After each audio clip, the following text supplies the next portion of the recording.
आचार्य विनोबा भावेंनी सांगितलेले स्थितप्रज्ञ दर्शन व्याख्यान 7.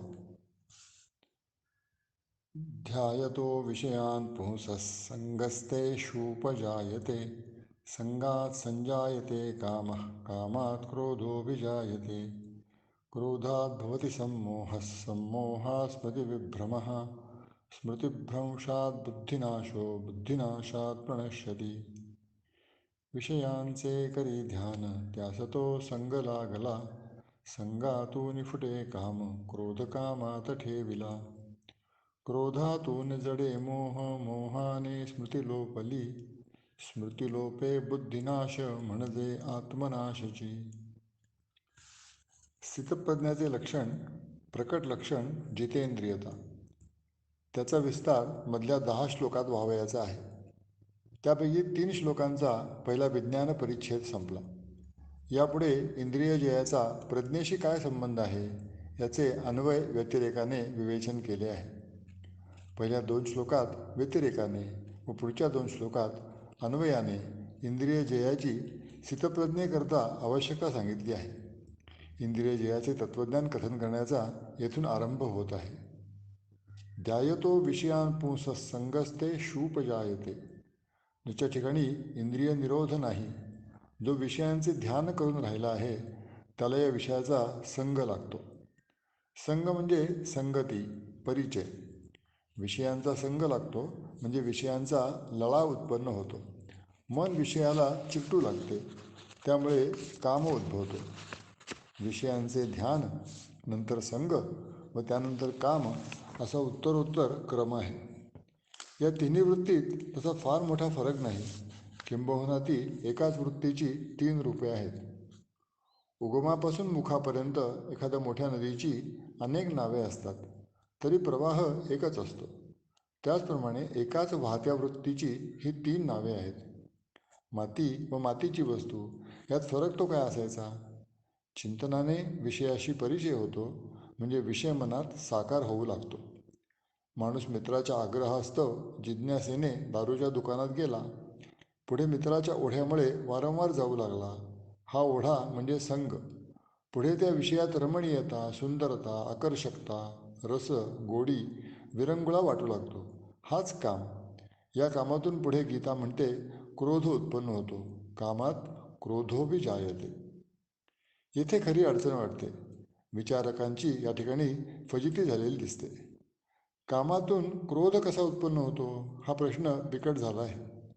पुढे क्रोधातून मोह, मोहातून स्मृतिभ्रंश, त्यातून बुद्धिनाश ह्या पायऱ्या सरळ वाटतात. पण कामातून क्रोध कसा उत्पन्न होतो हे मात्र नीट लक्षात येत नाही. शंकराचार्यांनी भाष्यात कामात कुतश्चित प्रतिहतात क्रोध अभिजायते अशी तोड काढली आहे. काम प्रतिहत झाला म्हणजे त्यातून क्रोध उत्पन्न होतो असे त्यांचे म्हणणे. पण तो प्रतिहत होऊ न देण्याची युक्ती साधली म्हणजे मग कामातून क्रोध उत्पन्न होणार नाही. म्हणजे कामातून क्रोध उत्पन्न होतो हे वाक्य नेहमीकरता खरे ठरत नाही.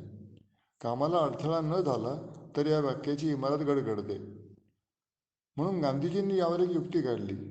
काम हा कधी पुरा होतच नाही अशी त्यांची टीप. साधारणपणे ही युक्ती ठीक आहे. काम हा सहसा पूर्ण होत नाही असा जगाचा अनुभव आहेच. वासना वाढतच जाते, तृप्ती म्हणून होत नाही. 10,000 मिळाले तर लाखाची इच्छा होते, लाखानंतर 10 लाखाची, मग कोटीची.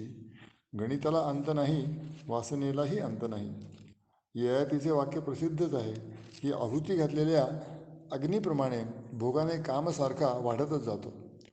त्यामुळे गांधीजींची युक्ती सामान्यतः बिनतोड वाटते.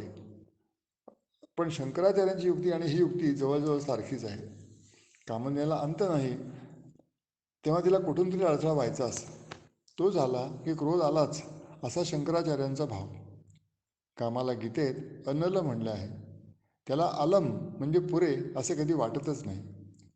पण तेवढ्याने फजितीतून सुटका नाही. समजा एखाद्याने बाह्य परिस्थिती आपल्या कामनेला अनुकूल जमवून घेतली, अथवा जरूर तर कामना तदनुकूल करून घेतली, तर क्रोधाला अवकाश कसा राहील? कामनेचा आणि परिस्थितीचा मेळ घातल्यामुळे कामनेला अडथळा होण्याचा संभव कमी झाला. म्हणजे कामातून क्रोध उत्पन्न होतो यावर या वाक्याला बाद आलाच. यावर नाथांनी भागवतात निराळीच कोटी केली आहे. ते म्हणतात काम हा अपुरा तरी राहील किंवा पुरा तरी होईल.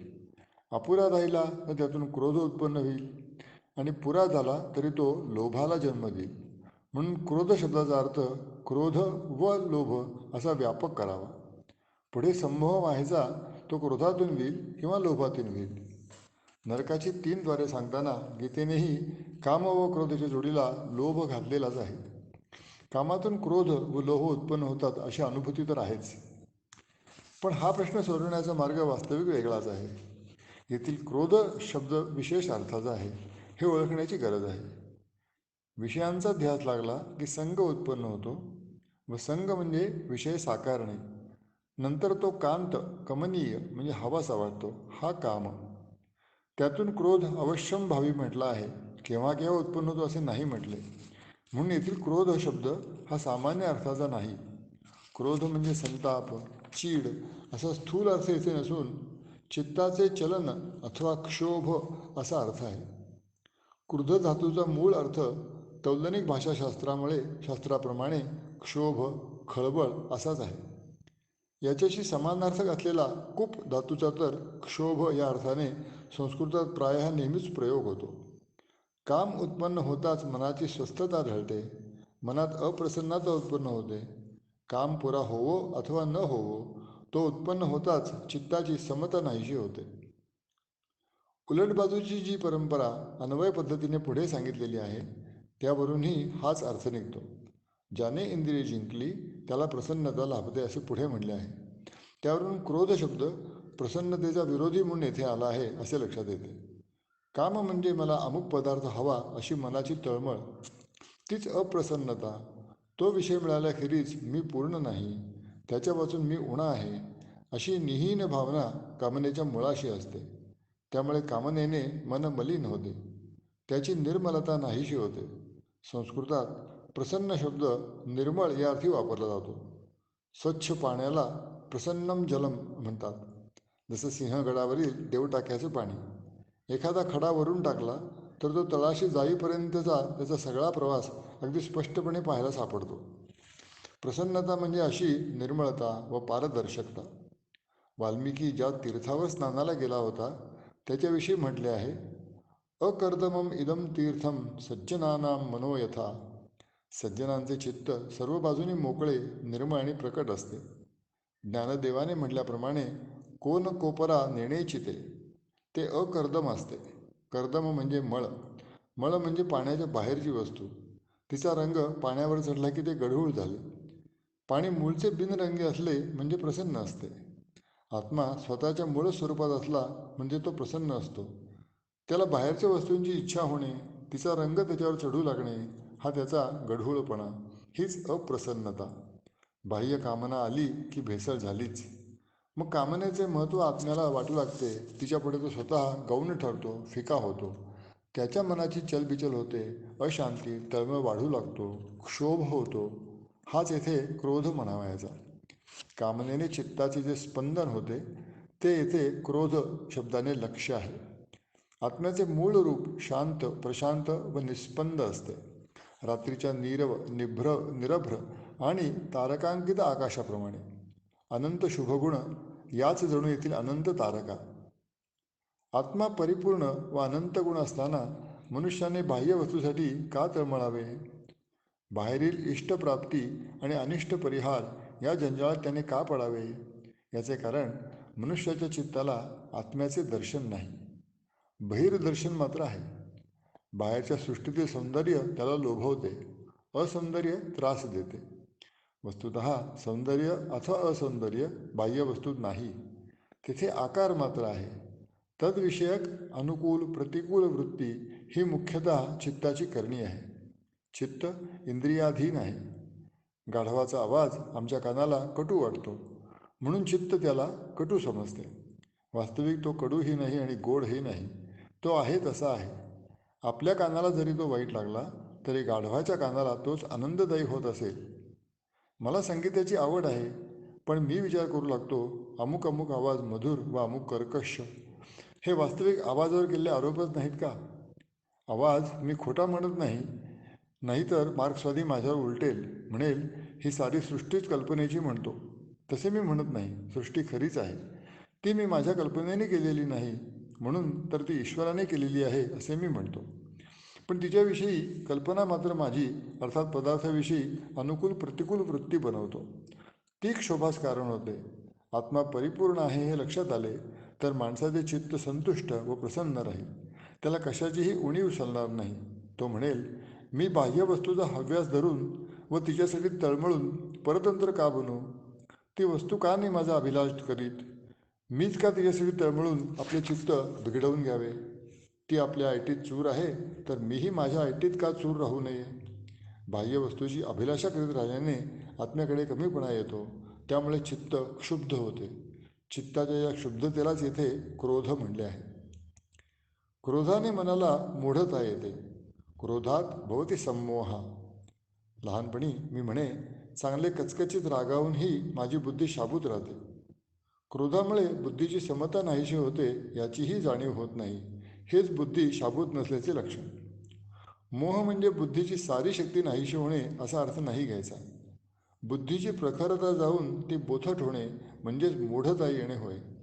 अशा स्थितीत माणसाचा कर्तव्य निर्णय गडबडतो. हा संमोह. अशा रीतीने संमोह झाला म्हणजे स्मृतिभ्रंश होतो. स्मृतिभ्रंश म्हणजे सामान्य विस्मृती नव्हे. मी कोण हे विसरणे हा स्मृतिभ्रंश. पुष्कळसे लक्षात राहणे ही स्मृती नव्हे. मी जे बोलतो ते एखाद्याने अक्षरशः जसेच्या तसे बोलून दाखवले तर मी त्याला जड यंत्र म्हणेन. विसरण्याजोगे असेल ते विसरण्याची व लक्षात ठेवण्याजोगे असेल ती लक्षात ठेवण्याची विवेकशक्ती त्याच्याजवळ नाही. खऱ्या स्मृतीत हा विवेक गृहीत आहे. सगळ्या गोष्टी लक्षात ठेवून तिने ओझे काय म्हणून व्हावे? विवेकाने काही घ्यावे व काही सोडावे. उचित स्मरण व उचित विस्मरण मिळून सम्यक स्मरणशक्ती. म्हणून या ठिकाणी स्मृती म्हणजे मी कोण याचे निरंतर भान, आत्म्याचे निरंतर भान. माणूस नेहमी आत्म्याला विसरत असतो. क्रीडांगणावर गेला म्हणजे म्हणतो मी खेळाडू आहे. रणांगणावर म्हणतो मी लढवय्या. मुलाला पाहताच म्हणतो मी बाप. मी निखळ, रंगरहित, उपाधिवर्जित, परिशुद्ध आत्मा आहे हे साफ विसरून जातो. ज्या परिस्थितीत जातो त्या रंगाचा बनतो. याला म्हणायचे स्मृतिभ्रंश. एखाद्या व्यवहारातही स्मृतिभ्रंशाचे आपण हेच लक्षण मानतो. एखादा मनुष्य स्वतःचे भान विसरून भलभलते बरळू लागला म्हणजे आपण म्हणतो हा ठिकाणावर नाही, याला भ्रम झाला आहे. हाच स्मृतिभ्रंश. नद्या कितीही उसंबळल्या व तुडुंब भरून समुद्रात जाऊन पडल्या तरी समुद्र शांत राहतो. त्या सुकल्या तरी तो ओसरत नाही. आपले गांभीर्य व शांती सोडून तो जर नद्यांच्या मागे धावू लागला तर आपण काय म्हणू? समुद्र स्वतःला विसरला असेच ना. तसंच आपलं आहे. साऱ्या सृष्टीचा मी साक्षी आहे. तिने वाटल्यास माझ्या मागे लागावे. मी नाही तिच्या नादी लागणार. मी परिपूर्ण आहे. मला कशाचीही उणीव नाही. याचे भान म्हणजे स्मृती. परिपूर्ण असता अपूर्णतेचा भास होणे हा स्मृतिभ्रंश.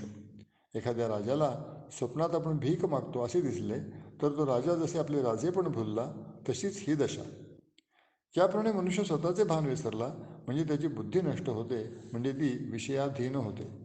बुद्धी विषयाधीन किंवा विषयनिष्ठ झाली की ती आपली मूळची स्थिती गमावून बसते. बुद्धीची मूळची स्थिती नष्ट होणे याला बुद्धिनाश म्हणतात. माणसाला स्वतःच्या स्वरूपाचा विसर पडला की त्याची बुद्धी आपल्या मूळ पदावरून भ्रष्ट होते. स्मृतिभ्रंशात बुद्धिनाश. बुद्धी म्हणजे ज्ञानशक्ती. आत्म्याला जाणण्याचे सामर्थ्य तिचेच आहे. ती बुद्धी सामान्य विषयांच्या रसाच्या विचिकित्सेकरता वापरणे म्हणजे तिचा अधिकार हिरावून घेणे. आईने मुलाच्या बोटात सोन्याची अंगठी घातली. ती हलवायाच्या दुकानात जाऊन 2 पेढ्याच्या मोबदल्यात तो विकून आला. त्यापैकीच हे. बुद्धी ही सर्व कांतिमय, सर्व प्रभावती अशी शक्ती आहे. विचारा इतकी प्रभा, विचारा इतके तेज इतर कशातच नाही. एवढी विचार समर्थ बुद्धी या विषयात खर्च करणे म्हणजे तिचा नाश करणेच होय. आत्म्याचे ज्ञान करून घेणे हे बुद्धीचे विशिष्ट सामर्थ्य. बुद्धी विषयनिष्ठ झाली म्हणजे ती त्या सामर्थ्याला आचवली, हा तिचा नाशच नाही तर काय. आत्मनिष्ठता गमावून बसलेली बुद्धी एरवी कितीही तरतरीत भासली तरी ती आपला नाश करून चुकली आहे असेच समजावे. श्रीकृष्णार्पणमस्तु.